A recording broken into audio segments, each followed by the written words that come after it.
Good evening and welcome to Moscow Mas. Thank you for being with us here this evening. Appreciate your support. Appreciate your tuning in to watch us on Friday nights.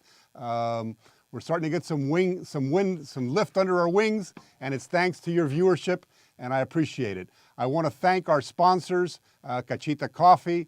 I want to thank Longevity, one of our major sponsors here on Moscow Mas, Grimal Jewelry, Impact Auto Depot, and others that make this program possible. Thank you for your support, and let's get right into today's segment.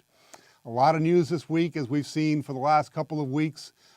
This particular segment, I titled it, Mobs, Masks, Marxists, and Merica. And I want to go into a little bit about what I mean by that. First of all, let's talk about the masks. There seems to be a developing trend in America that somehow not wearing a mask makes you more macho, makes you a lover of freedom or something of the sort. And quite frankly, I think that whole thing is rather silly. Look, nobody likes to wear a mask, myself included. It's taken me some time to get into the swing of things and to realize every time I get out of my car, I'm going into the Publix or I'm going someplace public, I got to go back to my car because I usually forget my mask, put it on, and then go in to do my shopping or whatever it is that I have to do at that public space. It's a pain in the neck, okay? But you know something? It's really not that hard. Not at all. Come on, guys. Wearing a mask is not that difficult, okay? And why are we doing it? We're doing it for a very simple reason. We're doing it because we're trying to avoid spreading the COVID-19 virus, okay? Even if you're young and healthy, wearing a mask basically, is necessary as well, to help us avoid, in the case of a young person, possibly infecting an older person in that public supermarket or in that shopping center that they've walked into. That's why we're asking people to wear a mask. It's not that difficult, okay, guys? Get over it. We got a lot of things much more important in this country that are going on right now, and this whole argument about whether I should wear a mask or not wear a mask, in my opinion, is getting kind of silly. Another thing about wearing a mask, we live in a society. We don't live in a vacuum, okay? We are not just individuals going about our daily business. We are part of a greater society. And I think that any good citizen in America needs to keep that in mind. You may not want to wear a mask. You may not even believe this whole COVID-19 thing. You may think it's some other, crazy scheme drummed up by the government. But you know something? There's a lot of people out there that are very concerned about their health. A lot of people out there that have in fact died. And, I say to you, just be respectful of others, for Christ's sakes. Be respectful of those older members of our society that if they catch COVID-19, they're likely to die, okay, before their time. So let's get over this whole sort of infatuation with whether we're wearing a mask or not wearing a mask. Let's all agree to put it on. For those of you that are not putting it on, you know what? You're not just hurting our society. You're not just hurting yourselves. You're also hurting our economy. Here in Florida, we are very dependent on tourism. That is one of the driving forces of our economy. If we can't get people to start coming back to Florida sometime soon, we're going to be in deep doo-doo for some time to come. So I encourage you to wear that mask, if only to help us get our economy back on track.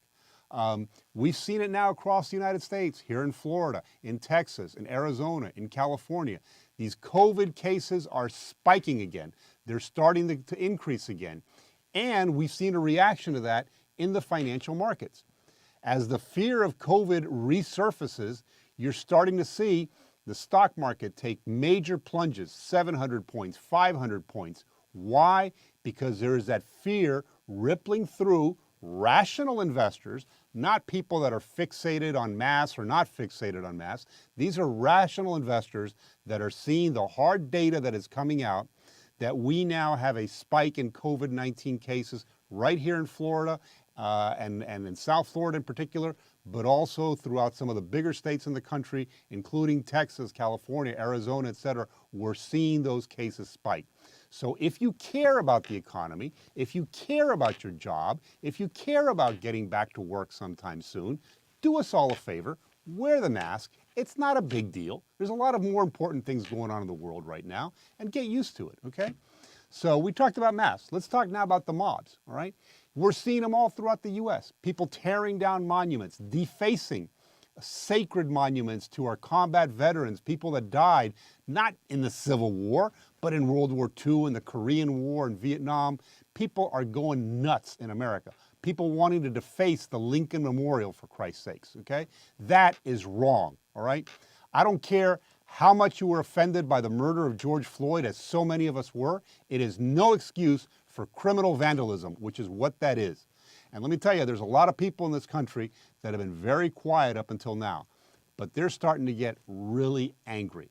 And I think, quite frankly, that the whole George Floyd issue, the whole issue of racial equality in America is being drowned out by the criminal vandalism that we're seeing in America right now. And that has to stop. And it has to stop as soon as possible, because it's causing enormous damage, not just to the cause of George Floyd, not just to the cause of racial equality, but also to all of those veterans that served our country honorably and are now seeing those monuments to their sacrifices, the World War II monument in Washington, D.C., being defaced and trampled upon. That is wrong. It's criminal vandalism, and I absolutely agree with the president that those people should be locked up and thrown in jail for a long period of time until they, quite frankly, realize that you cannot do that in America. In America, you are absolutely right to peacefully protest all you want, but you are not allowed to basically deface public property, destroy property, simply to get your political point across. I want to show a quick clip here of a GOP ad that came out recently talking about exactly what is going on in America, and I think there's a lot of truth to it. Take a look. I also think that we actually do have an ideological frame. We are trained Marxists. This could be a police cruiser, Tom, that you mentioned, that is burning right now. I just don't even know why there aren't uprisings all over the country. Maybe there will be. Flames rip through the lower level of St. John's Church. And as you can see, there's definitely a fire here. Make sure that police departments are defunded. We need to completely dismantle the Minneapolis Police Department. The driver hit 2 officers. We have an incredible opportunity to fundamentally transform the country. The first statue that we came across was Ulysses Grant. It was toppled, it was lying in the pathway. Look what you did to my store. No! These people are tearing up our livelihood. We are trained Marxists. Now, obviously, that was a GOP-funded attack ad against the Democrats and obviously in favor of Trump's re-election. But I think, quite frankly, the ad is spot on in a number of different aspects. First of all, let's talk about Black Lives Matter and their connection to Marxists. As you saw in that program, Patrisse Cullors, one of the co-founders of Black Lives Matter, basically coming right out and saying that she is, in fact, a trained Marxist, okay? That is available for everybody to see, and it's now in that commercial that's being used very effectively by the GOP. I've shown on this program beforehand, and hopefully we have some of those images as well to show you right now, images of other Black Lives Matter co-founders, including Opal Tometi, pictured with Nicolás Maduro at a Harlem rally back in 2015 that Black Lives Matter basically helps to sponsor. So, you know, Black Lives Matter is an organization, it's not just a slogan, but the organization itself is run by trained Marxists that are basically trying to destroy this country. And that message of racial equality is simply being used as the wedge to do so. And I urge everybody that's watching this program and is following this movement to wake up and realize what is really happening here. Antifa is an anarchist organization that has been around for at least a decade, if not longer. They were around a long time before these protests began. These groups are operating in unison with one purpose and one purpose only, which is to basically destroy this country and the very basis on which we are founded, a capitalist system, freedom of expression, equality under the law. None of that matters to these groups, folks. So please pay attention to what's going on in America. You know, we're all for racial equality. We all condemn the murder of George Floyd. But there are opportunists that are out there, including the founders of Black Lives Matter, that are using this moment in time, that are using these divisions in our country to basically push a liberal agenda that has no place in America. This is not what America is about. This is not the values that we stand for. And I urge everybody to be very, very cautious when you're looking at these protests that are going on. It is criminal vandalism. There are forces behind it that are very dark and nefarious. And unfortunately, and I mean this sincerely, the Democratic Party has remained too silent. And the Democratic Party is basically looking the other way. And why are they looking the other way? Because they want this turmoil. This turmoil, in their mind, is going to help them win the White House.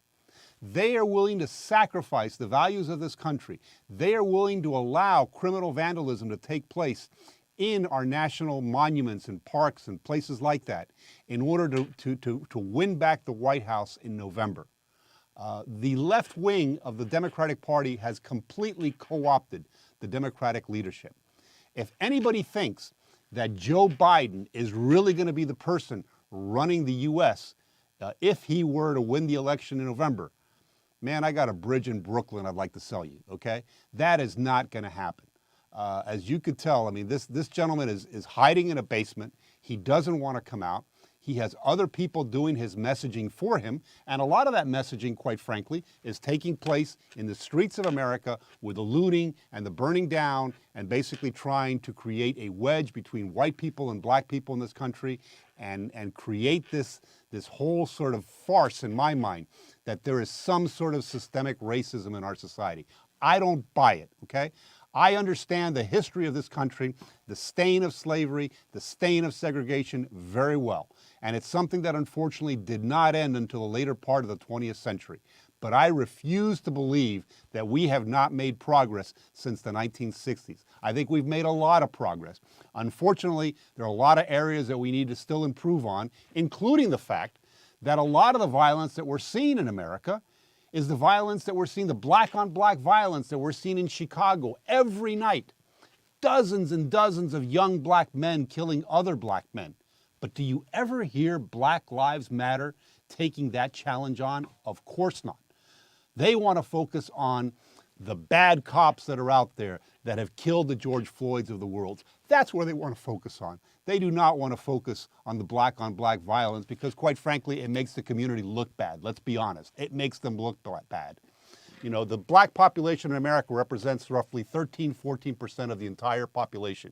And yet young black males are responsible for a disproportionate share of violent crime in America. And that is something that when we have this so-called conversation, let's talk about that. Because I want to know if my grandchildren and my great-grandchildren and their great-grandchildren are still going to be hearing in the late 21st century or the 22nd century about how the reason the black community has not progressed in the United States is because of slavery or because of segregation or because of inherent bias or because of inherent racism. You know what? For some of us who sympathize enormously with the cause of black Americans in this country, it's starting to wear a little bit thin. It's starting to wear a little bit thin. So let's have that conversation. Let's make that conversation frank and honest. And let's talk about why we have all these other ethnic groups in America. Mexican Americans, Cuban Americans, Indian Americans, Asian Americans, who have somehow seemed to progress despite the fact they may not be black, but they don't speak the language, they look different, they have, their own inherent biases, and yet somehow they've managed to progress in America without becoming sort of this, enormous criminal class in terms of the young black men in America that are basically killing people right and left. So let's have that conversation. Take the gloves off, put them on the side, and let's have at it, okay? And let's have that conversation, and let's be brutally frank about the problems that are facing America. That's what I'd like to see. Hopefully you're in agreement. And if not, feel free to contact me. I'm easy to find. Just Google my name, I'm easy to find. And let's have that conversation about what's wrong in America. One other thing that I think we need to talk about, we're trying to pass these police reform bills in Congress. The Senate offered its first bill, was completely shut down by Senate Democrats, even though it was primarily drafted by Senator Scott from South Carolina, who, if anybody knows about racism, it is Senator Scott in the United States Senate. You know, his uncle was one of those that was killed by that madman in a church in Charleston, South Carolina. So Senator Scott puts together this bill. The Democrats basically stopped it completely. And then the House of Representatives takes up the police reform bill. And what does that House of Representative bill do? I mean, I was listening to these guys debating it yesterday on television, and it was just an endless litany of grievances, of pandering, of basically, shifting 110% of the blame to the police in America, okay? Making them the scapegoats for all the problems that exist in our society. And, guess what? It's not going to go anywhere. That bill is so extreme. It is such a vilification of cops in America that it is dead on arrival. It is not going to pass the Senate, and it's certainly not going to get the signature of the President of the United States. Democrats are using, once again, the black community as a way to leverage their political ambitions in this country, as a way to capture the White House. And I'm telling you, if you're black and you're watching this program, you're being used. Because you know what? Come November 4th, if Biden's elected president, you'll be forgotten about until the next re-election campaign 4 years from now. That's what Democrats have done to the black community in America. They've made them dependent on the Democratic Party, and they've really done nothing for them. And look at guys like Biden, professional politician, decades in power. What has he really done to make America better? What has he really done to make America better? I can't point to anything that I think of, oh my gosh, Joe Biden did that. Joe Biden is responsible for that. No, Joe Biden's been a professional politician for 40 to 50 years with practically nothing to show for it. Finally, talking about the economy, we've had some important news come out. We've had last week, yesterday we saw the most recent unemployment numbers come in. 1.48 million in new jobless claims numbers last week. It was 1.5 million the week before. We've had now 12 consecutive weeks of those jobless claim numbers starting to go down, but we are still, for the past 14 weeks, with over 1 million jobless claims each and every week since this pandemic began. So we're starting to make a little bit of headway in terms of the jobless claims, but not nearly enough. We saw a very important number. Consumer spending was up 8.2% in May. That's a good number, but personal incomes remain low. And there's a lot of question now about whether or not the fact that these benefits are going to end at the end of July, what that's going to do to the financial markets and what's that going to do for consumer spending. The president is talking about another round of assistance for those that remain unemployed in America, but we are still facing some difficult times, which is why it's important that basically you look at wearing your mask and making sure that we progress and allow our economies to reopen. I'll be back in a second.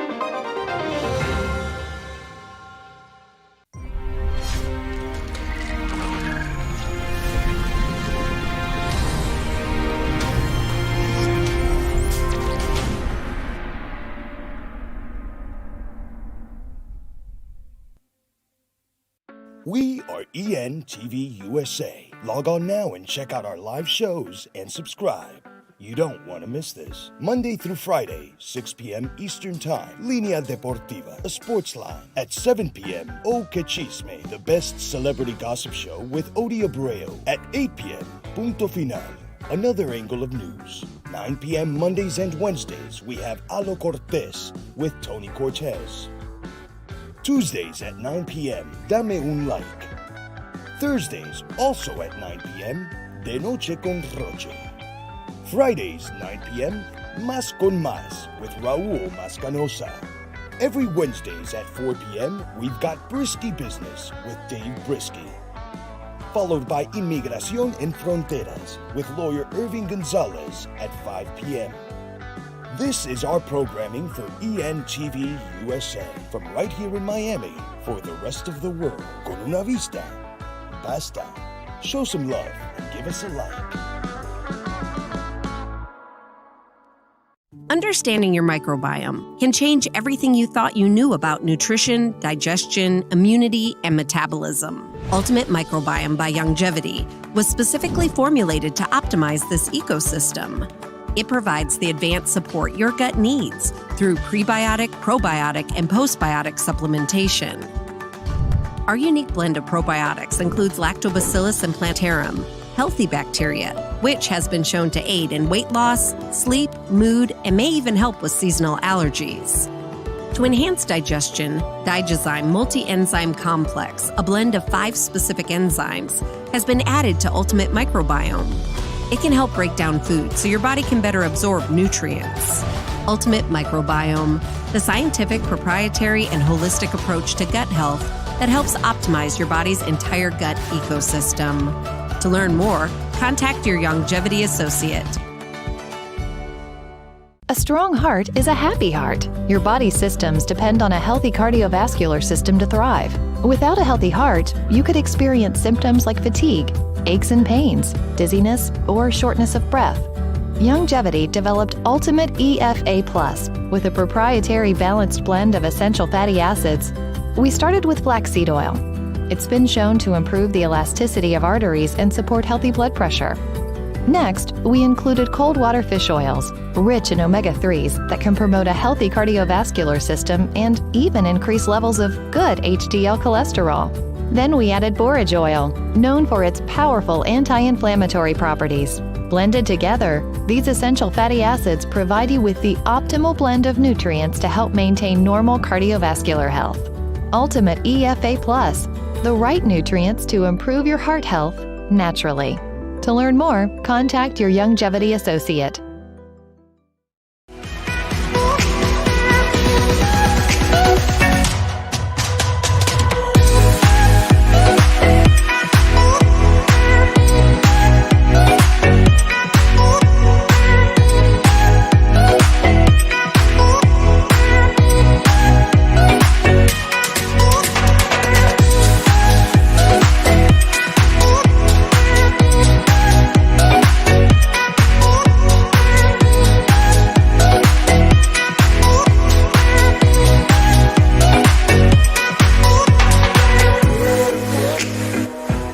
Paying attention to your overall health also means focusing on the command center of it all, your brain. Factors like stress, lack of sleep, poor diet, a sedentary lifestyle, and the bombardment of pollutants and toxins can all diminish brain and neural functions. When was the last time you concentrated on your brain health? Synaptive by Longevity is a cutting-edge, unique brain support supplement that delivers powerful nutrients both immediately and throughout the day. Its anti-stress nutrients provide instant brain-boosting support that helps with mental focus and cognitive activity.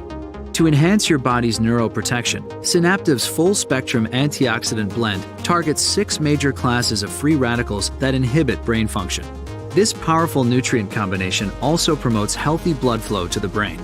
Synaptive, optimal antioxidant neuroprotection and support for a healthy brain. Now that's something to think about. To learn more, contact your Longevity associate. To stay healthy, it's crucial to make sure you get the nutrition you need every day. But it's difficult to get all your recommended vitamins and minerals from food alone. Beyond Tangy Tangerine 2.0 by Longevity is a simple, convenient, and affordable way to help your body get the essential nutrients it needs. BTT 2.0 supports your body's natural defense system with a proprietary blend of energy-boosting and body-loving nutrients, plus prebiotics, probiotics, amino acids, and enzymes that support digestion.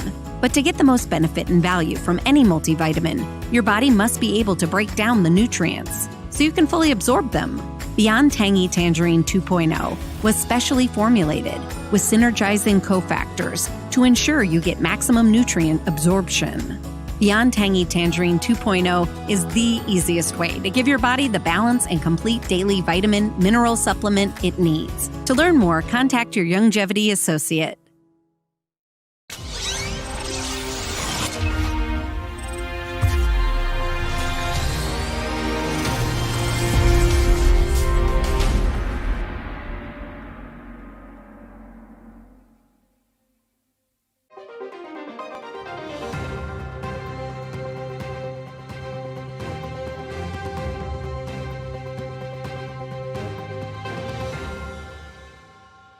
Welcome back, and thank you for being with us here on Más con Más. My first guest this evening is Fernando Amaro, a very successful businessman here in South Florida, who has now joined forces with a new organization called the Codaris Marketplace, which has a very interesting business objective, which I'm going to allow him to talk about. But I wanted to welcome first Fernando to the program. Fernando, thank you for taking time out to be with us this evening. Why don't we start by telling the audience a little bit about Fernando Amaro? Who are you? What types of businesses you've been involved in the past? And then tell us a little bit about how you got involved with Codaris. Absolutely. Thank you, Raul. It's a great pleasure to be in your program today and talk a little bit about what I see as the opportunity today for America and manufacturing. So, my journey has really been mostly in the electronics manufacturing space, leading sales, marketing, and operations. I spent the first part of my career starting around 1995 moving businesses and manufacturing operations that were in the U.S. down to Mexico, then ultimately China, and then over to India. So it was a continuous chase of low-cost labor. That turned around over the last 5 or 6 years. I worked for a company called Celestica, where I led a business segment focused on utilities and IoT. Mm-hmm. We then focused on reshoring to low cost in region. So a lot of what we were doing was moving manufacturing to Romania for Europe and moving manufacturing to the Mexico area for the U.S. Mm-hmm. But I see that there's been a great trend towards and real fundamentals that allow manufacturing to come back to the U.S. Could you talk about some of those trends? What are some of those trends? What is allowing that manufacturing that so many years ago naturally went to China or naturally went to Mexico, basically the low labor costs? How has that evolved? How has that changed to where a lot of this manufacturing can now come back to the U.S.? Is it strictly the cost of labor? Is it new technologies? Is it these issues that we're having with the supply chain and our dependence on China? What do you view as sort of the principal factors that are leading American businesses or manufacturers, I should say, to perhaps consider coming back to the United States? Yeah, I think, Raul, you hit a lot of them. And I think it's a little bit of all the above. So the beauty of where we are today is that I think that there's a combination of a lot of factors. But I like to think in threes. So the number one thing that I think is helping is definitely technology in the manufacturing space. Automation has become a lot less expensive, and it's become a lot more flexible. A lot of the barriers towards being able to add automation was how dedicated it was, what a big capital investment it was, and the lack of flexibility as you wanted to progress your product. Today, automation has become a lot simpler. I mean, to the point where we all have iRobots in our homes, right? That's how easy automation is. And that with Industry 4.0 is really helping to make it so that you could manufacture goods a lot less expensive in the U.S. The second aspect of it is really the help and support from the government. I think it's important to understand that it didn't just move to China. I think the Chinese government had a lot of incentives in place and supported their businesses a lot.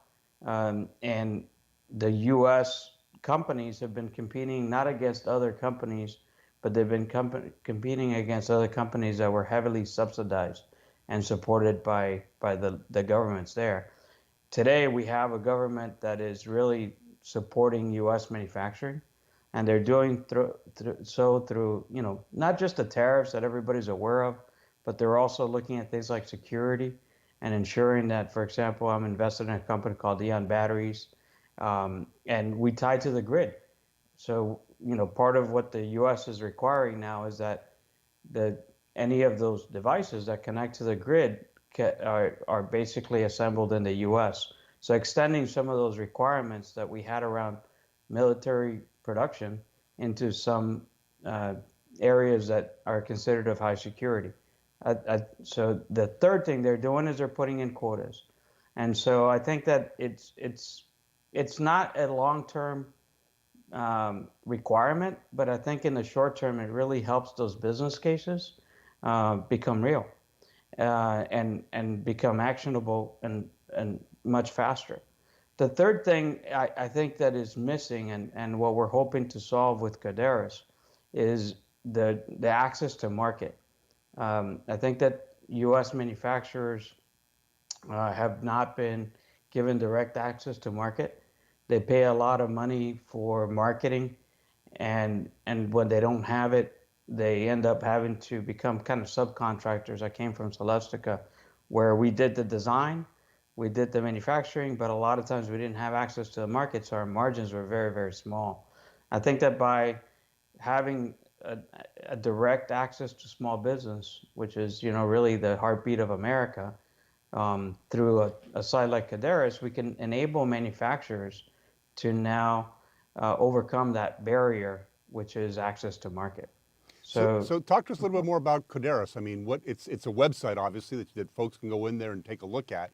But give us sort of the little bit more of the bones, put the meat on the bones, if you will.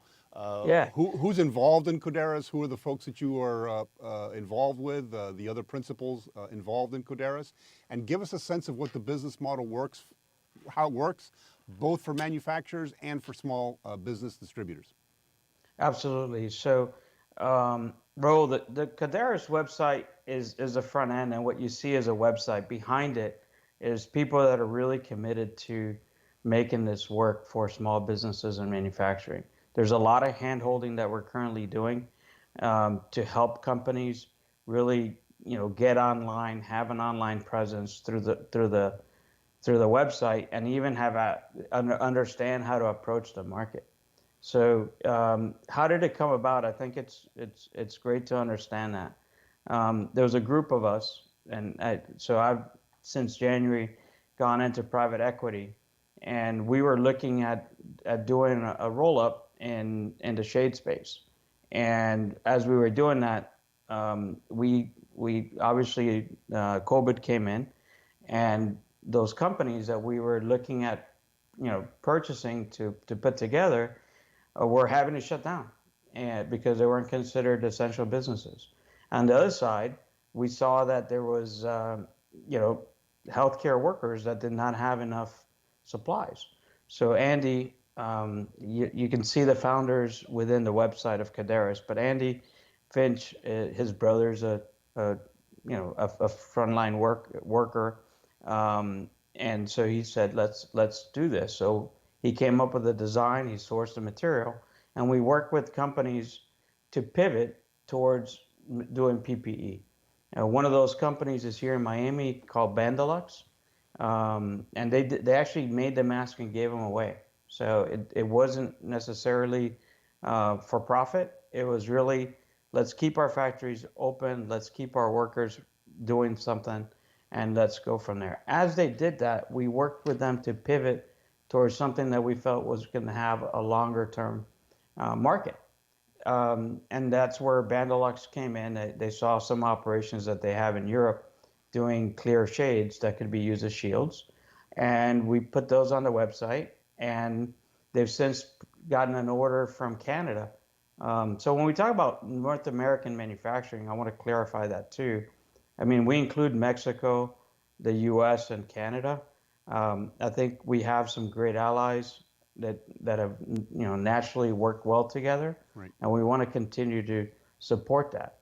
So here you have a company in Miami that has now received an order from Canada through a little bit of work, right, and into something that's a lot more tied to their strengths. So that's one of the stories. We have another entrepreneur here in Miami who founded a company called Dr. Clean. They do hand sanitizer, and he's pivoting towards more and more cleaning products. And it just feels great, Raul, to be able to enable entrepreneurs and companies to really pivot quickly and have access to the market. We've all seen the stories of the huge supply chains supply bases, that are warehouses full that are not getting to the right consumers. We feel that by combining using technology, we can redirect that supply chain very quickly, and we could help small businesses get access to supplies that exist, helps manufacturers quickly turn on capacity, and just put them together. And behind the technology is a lot of great people willing to really handhold and work with these companies to ensure that everybody's successful. Terrific.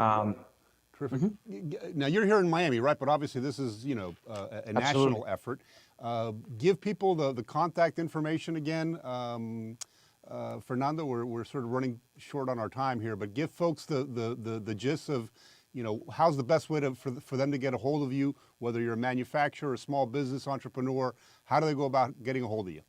Absolutely. So as a small business, the best thing is to go look at manufacturing direct pricing, look at being able to buy products and resell them. The website is Kodaris.com with a K, so it's KODARIS.com. There's more there about Tony and the WFL, the other founders. We're all here to help, and reach out to us. And any one of us is happy to support you. And our combined experiences, I think, can support every level of a manufacturer, from the smallest to the biggest, and every small business out there in a very tailored manner. Well, Fernando, I've had an opportunity to get to know you over the past couple years or so, and you absolutely have a fantastic background in manufacturing, and your leadership has been instrumental in the companies you've been involved in. So I think for anybody that's watching this segment, to know that people like yourselves and others like you are involved in there, like you say, hand-holding and helping businesses move their operations to the U.S. And sort of incentivize that manufacturing in the U.S. is a great thing. Thank you for being on the program. Appreciate your taking the time out, Fernando, to be with us. And we'll make sure folks know how to get a hold of you at Kodaris.com. Thank you so much.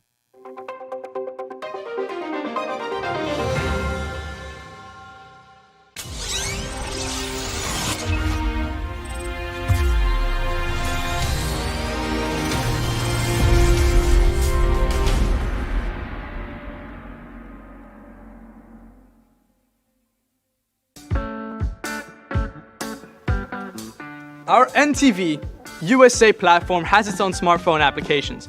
If you're operating on Android, please make sure to go to the Play Store, search up NTV USA, hit download and install. If you're operating on iPhone or any other kind of iOS operating system, please go to the App Store, search up NTV USA, hit download and install. It's simple, it's easy, but most of all, it's comfortable. There, you'll find notifications to all of our programming so that you can follow us and keep up with all of our shows. And every single announcement that we make here at NTV USA, under every single program, you'll find a link that with a single click will take you directly to the smartphone applications. So what are you waiting for? Enjoy our programming. Stay tuned, stay connected, enjoy a nice cup of coffee. And remember, con una vista, basta.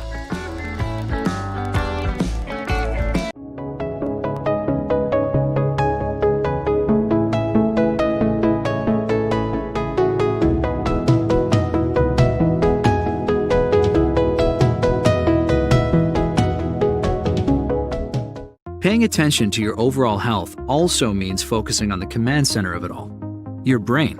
Factors like stress, lack of sleep, poor diet, a sedentary lifestyle, and the bombardment of pollutants and toxins can all diminish brain and neural functions. When was the last time you concentrated on your brain health?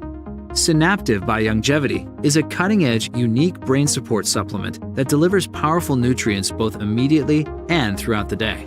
Its anti-stress nutrients provide instant brain-boosting support that helps with mental focus and cognitive activity.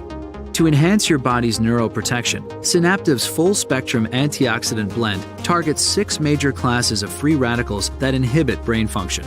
This powerful nutrient combination also promotes healthy blood flow to the brain. Synaptive, optimal antioxidant neuroprotection and support for a healthy brain. Now that's something to think about. To learn more, contact your Youngevity associate. A strong heart is a happy heart. Your body's systems depend on a healthy cardiovascular system to thrive. Without a healthy heart, you could experience symptoms like fatigue, aches and pains, dizziness, or shortness of breath. Youngevity developed Ultimate EFA Plus with a proprietary balanced blend of essential fatty acids. We started with flaxseed oil. It's been shown to improve the elasticity of arteries and support healthy blood pressure. Next, we included cold water fish oils, rich in omega-3s that can promote a healthy cardiovascular system and even increase levels of good HDL cholesterol. Then we added borage oil, known for its powerful anti-inflammatory properties. Blended together, these essential fatty acids provide you with the optimal blend of nutrients to help maintain normal cardiovascular health. Ultimate EFA Plus, the right nutrients to improve your heart health naturally. To learn more, contact your Youngevity associate. Super Greens is a one-of-a-kind blend that's loaded with hard-to-find nutrient-dense superfoods. We've used what we've learned from our more than 20 years working with mineral-based nutrition to create one of the healthiest, plant-based nutritional products available. Each superfood was carefully selected so that it complements and enhances the others, helping to maximize Super Greens' nutritional power. Next, we added a specialized fermentation technique to increase the bioavailability of each superfood. Finally, we put in powerful probiotics and enzymes for added digestive support to give you jam-packed nutritional support. Youngevity Super Greens, the highly alkalinizing super supplement that helps balance your body. It's the superfood-powered way to get more organic fruits and veggies in your day, all in just one scoop. Check with your Youngevity distributor to learn more.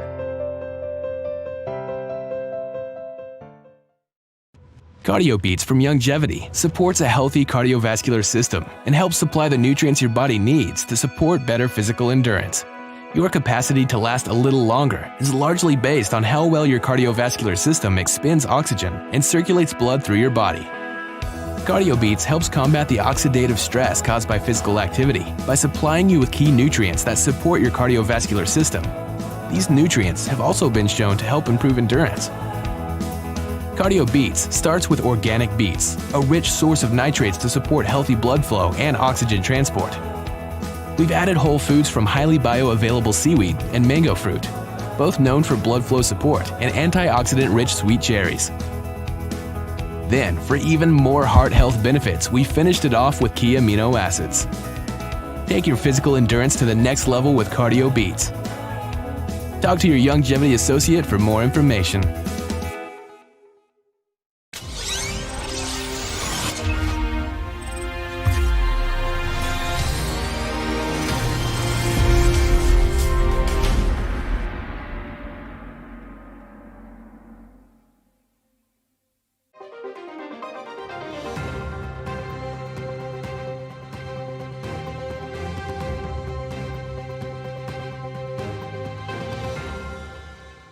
Welcome back. Joining us now is Peter Asque. Peter is the managing director of a company called Fusion Capital Partners. You can find them at www.fusionfunding.com. But more importantly, Peter is somebody who is extremely well-versed in Marxist ideology. He's been a student of it for practically his entire adult life. And I invited him on the program because, as I'm sure many of you have seen in recent weeks, it has become self-evident to anybody who's basically willing to do a few clicks on Google that the co-founders of Black Lives Matter are, by their own admission, trained Marxists. So, Peter, thank you for being on the program. And I wanted to ask you, when you hear those words, when you hear that Patrisse Cullors, when you hear that Opal Tometi, the co-founders of Black Lives Matter, have no problem in saying that they are trained Marxists, number one, Peter, how does that make you feel? And number two, for those in the audience that perhaps may not be that well-versed in Marxist ideologies, can you talk to us a little bit about what exactly that means? Well, Raul, thank you again for having me on your show. And, I don't know why I've studied Marxism for, as you correctly pointed out, about since I was 20 years of age. So my entire adult life. And I can tell from my experiences with my friends and parents and everybody in my life, nobody really reads and studies this stuff. I really don't understand why. But for example, Leszek Kolakowski won the first Kluge Award from the Library of Congress, which is really the Nobel Prize of Humanities. The Nobel Committee in Sweden doesn't have a Nobel Prize for Humanities, so the Library of Congress of the United States actually created a competing or an equivalent. And Leszek Kolakowski was a Polish philosopher who published the Bible on Marxism, which is called The Main Currents of Marxism. It's one of the most important books in human history. Anybody can go to Amazon and buy it. And there, all the Marxist ideologies and thinkers and philosophers throughout the ages are documented in one of the most beautiful and troublesome books ever published. I mean, Kolakowski himself was he was very anti-Marxist. He grew up in Poland during the Soviet Union, and then I think he ended up in England at Oxford or Cambridge, I can't remember which of the two universities, as a professor. And then I believe he ended up in Canada, and it took him 20 years to write that book. So when somebody says that they're a Marxist, what they're really saying is that they are an enemy of humanity. Because the whole tenet of Marxism is an attempt to solve mankind's problems on this earth by stripping him completely of his freedom. And we all know that the very essence of it, what it means to be a human being, is that you have free will, that you are created by God with inalienable rights, as the American founding fathers would say, but that you have free will. You have the right to make wise decisions. You have the right to make poor decisions. You have the right to advance in life or prosper, and you have the right to self-destruct. And the Marxist ideology attempts to fix all of man's problems in life and on this earth by subjecting him to the state. And the state would create a political monopoly of a one-party system, and there would be one man in charge, which we would call a communist dictator, kind of like Raul Castro or Lenin or Mao or Chavez or Maduro, who's really too stupid to know who Kolakowski was. But the ideology justifies the complete oppression and domination of human beings, because in this life, on this planet, there will always be inequality, there will always be problems, there will always be economic problems, there will be social problems. And there are two ways to solve those problems. One, you could use persuasion and free will, and the other one is to use tyranny and oppression and control and subjugation. And when somebody says that they're a trained Marxist, what they are conceding and confessing is that they do not believe in mankind's free will. Does it strike you as odd that an organization that is supposedly pushing for racial equality has been co-opted, if you will, or has been organized by trained Marxists, and that they're using that issue as a wedge issue to get to something else? No, it does not, because we have to go back to the history of Marxism and really understand what happened during the 20th century. So Marx, as you know, was born in Germany, and he was a lawyer. And we all know that lawyers destroy the planet. They don't create any wise thoughts at all. In fact, they are in the business of obtaining power for clients or for governments or whatever their corrupt agenda is. So what happened was, in the history of Marxist thought, was that in the 20th century, Marx wrote in the middle of the 19th century. By the 20th century, new Marxist ideologues were asking the question, why didn't Marxist ideas and thoughts and theories about the revolution occur in Western Europe? Why didn't they happen in the West? And there was one Italian man who came up with a brilliant answer, Antonio Gramsci. And Gramsci answered the question, well, the reason why we haven't had a revolution in Italy and France and Belgium and Luxembourg, and we had one in Russia, was because there's this problem called Western culture.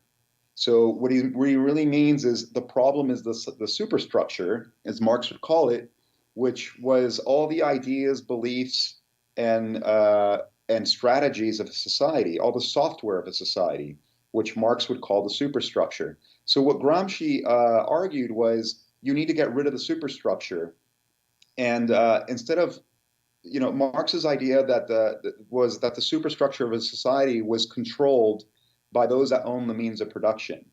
And Gramsci realized that you can't get a gun and storm and take power the way Lenin did on the streets of Moscow in many Western countries. You can't do that because there's all these institutions and there's governments and there's checks and balances and there's armies and there's all these people with guns that would oppose you. So what Gramsci argues, he comes up with a brilliant solution as well. You need to do the long march through the institutions. You need to take over the newspapers, the schools, the churches, the synagogues. You got to take over all the institutions that determine the superstructure of the society. Would you include Hollywood in one of those institutions? Of course. Hollywood is another, the media is another easy target. So music and art, right? So in the 20th century, new Marxists, the Marxists of the 20th century, they come up, then after Gramsci came the Frankfurt School, the very famous thinkers, mainly Adorno and Horkheimer and Fromm and Habermas and Marcuse. And, these guys married Freud with Marx in their ideology. And they argued that the revolutionary class would not be the proletariat the way Marx had done in the 19th century, but that it would be racial minorities and people that you could, pitch them a grievance idea to. So the downtrodden, the distressed, and many of their ideas were representative of reality when they were written in the middle of the 20th century. There was oppression of non-Western people all over the world, but they weren't trying to improve the world. They were trying to overthrow it. So, Black Lives Matter has really, they've read the books, they know the strategies, they got some of their tactics from Alinsky. Alinsky was a tactics guy, the strategy, and talk a little bit about Saul Alinsky, because we've heard that name mentioned several times, and he's written his own little book. But how does that jive in with the whole Marxist? Alinsky was a tactician. He was not a political ideologue or a philosopher. The philosophers are really the Marxists, but Alinsky is answering questions of what tactics can we use on the streets of cities all over the world to perforce the revolution. So he's a means to an end. He's not the end. The end is Marx. And as you study these intellectual or political ideologies, I should say, you realize that the king is really Marx. And then there's all these princes in the history of this intellectual garbage that come up with ideas on how to achieve Marx's delusional and tyrannical dream of oppressing mankind in the justification of imposing equality on the planet. I mean, it's really sick stuff. And honestly, it's like Islamic terrorism. It's like Islamic jihad, Islamic supremacism, whatever you want to call it. This is an ideology that will never die. It will never go away from the face of the earth. There will always be people that attack and reject and repudiate a free society. And those people will always exist because in any free society, you will always have inequality. You will always have people that are wealthy and some that are not so wealthy. You will have people that are healthy and people that are not healthy. You will have people that are attractive and people that are not attractive. You will have people that are playboys, that are very successful with the opposite sex, or play women. And you will have people that are completely incompetent, or, so the solution to Marx's, perceived problems on the earth is not it's not like the Christian idea that envy is bad, the idea that envy is a capital sin. what he's really arguing is that you have to get rid of the causes of envy. But the causes of envy cannot be eliminated on this planet. It's impossible. So where do we go from here, Peter? I mean, do you think Americans are capable of understanding what's really going on here? They clearly don't know. They haven't read any of this stuff. I see it with all my disputes with, my graduate school buddies on Facebook. They don't know anything. Mm-hmm. And if people don't get educated, if they don't, understand the difference between John Stuart Mill and Karl Popper and Karl Marx or Adorno and Horkheimer, they're going to be led down a very self-destructive path. Is it safe to say that those things are not being taught in America's ivory towers these days?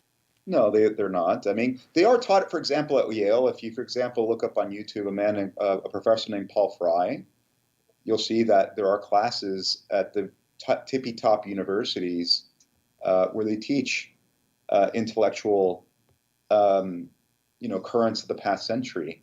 But unfortunately, the level of the class is so high that it's very difficult to follow Professor Fry, and it's very difficult to understand these political ideologies. So I think what the university system has decided is, the kids won't get it. The kids aren't interested, and even if we attempted to educate them, they wouldn't understand the difference between a free society and a totalitarian society. Well, I argue they will understand once they end up in a concentration camp like they did in Cambodia under Pol Pot. Right.